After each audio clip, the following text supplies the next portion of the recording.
I'm joined today by Sammy Hagar, legendary rocker, entrepreneur, restaurateur, founder of Cabo Wabo Tequila, Sammy's Beach Bar Rum, and New York Times best-selling author. Your new book out today. Are we having any fun yet? We're having fun here today. Thank you so much. And look who's here with us today, Kate Walsh. How are you, Kate? I am great. Just look at me.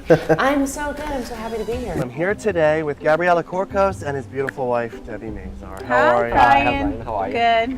Good. Thanks for coming to Brooklyn. Thank you. It's my first time ever in this area. We were It's talking great. earlier. I'm glad you came. If you dined alone Sunday night, you're not alone. According to recent uplifting data from Open Table, singles aren't as desperate or depressed as we thought. A novel idea, really. It's in an effort to reduce the rate of fetal alcohol spectrum disorders. Members with the CDC have issued a statement urging women of childbearing age to avoid drinking alcohol unless they're using some form of contraception. So we have a consumer report to pass along to you. In response to consumer demand, Mars Incorporated has become the latest company to pledge to remove artificial colors, at least from its human food portfolio. You hear it time and time again, people say, you know, your home should tell a story about you. People, they take you out of the picture, take you out, remove you from the home. People should be able to walk through and say, this guy, this is who this guy is. Right, exactly. So what does this collection say about who you are? Well, if you come to the house, I'm two guys here. Or in the great toast that a friend gave to me one day, here's to Lionel Richie, a great group of guys.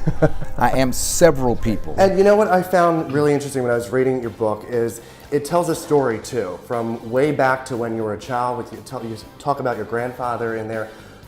How much impact, or how much influence rather, did your childhood and did your upbringing go into this? Some of the best conversations happen around the dinner table, but also in the kitchen as well when parents integrate the kids into it and show you how to do it. It's a special bonding experience. That's right. Now my brother and I cook a lot together. And I know you guys, I mean, from seeing you guys together, you can tell you guys are rooted in family.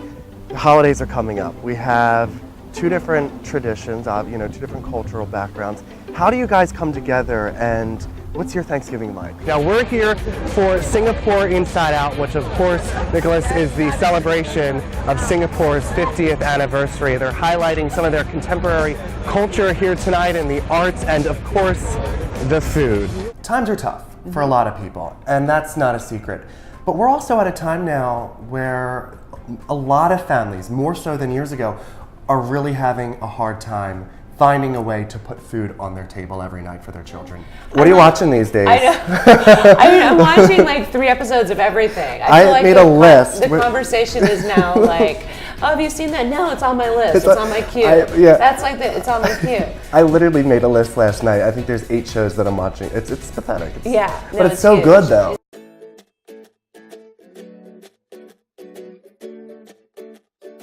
I'm the Daily Mail's Brian Sheehan. Recently, we were invited to become the first members of the media to take a tour of the massive 1 million square foot production facility that is the home to Chobani Yogurt. Standing tall in Twin Falls, Idaho, this facility was built in a remarkable 326 days with a price tag of $450 million. For Chobani founder, president, and CEO Hamdi Ulukaya, it was important to build the world's largest yogurt facility in a rural American town where the economy was directly tied to the success of the agricultural community. As I began my tour, I put on my safety suit, hairnet, shoe covers, and goggles, and then it was time to take the private tour of this massive facility to see how the yogurt is made. First up, raw milk receiving. Each day, dozens of trucks containing 8,000 gallons of milk from local dairy facilities arrives here at the plant, chilled below 45 degrees Fahrenheit. Then it's on to raw milk storage. Once workers check the milk's quality, it's entered through a filter into massive 200,000-gallon tanks. Due to Chobani's strict health and safety guidelines, we weren't actually allowed to see the yogurt-making process in person, but were able to peer through giant glass windows to see the magic happen. I found one of the most fascinating parts of this whole trip to be the cup-making process. See these white sheets? They're actually your cups. The rolls go into this big machine like a sheet of paper, and in just minutes are carefully melted and molded into the casing that stores the final product. Now, we're not quite finished with the process just yet. On the plant's second floor, The yogurt is placed into filling machines. It's here that the machines add a variation of cream or fruit at a rate of 40,000 cups per hour. Finally, it's on to the packaging, done entirely by, yep, you guessed it, machines. Then giant yellow robotic arms stack the cases onto the pallets where they cool below 45 degrees for several days before they're shipped out and stacked on a shelf in your town.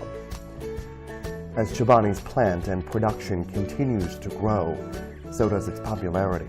Be sure to check back here at the Daily Meal for more on one of America's most recognized Greek yogurt brands.